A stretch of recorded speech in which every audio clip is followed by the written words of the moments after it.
السلام عليكم. عليكم السلام ورحمة الله وبركاته. نعم. شيخنا الغالي بارك الله فيكم. هل الأفضل لطالب العلم أن يتخصص في باب من أبواب العلوم فقط حتى يكون أو ينوع بين العلوم في اليوم الواحد؟ بحسب حاله، إذا كان يشار إليه في بلده أن هذا شيخ للعامة ينوع.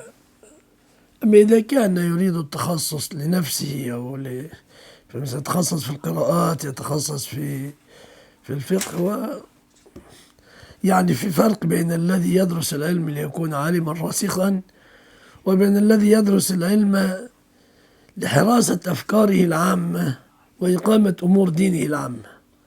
الرسوخ له سبيل، والحراسة العامة للفكر والاستقامة لها سبيل آخر.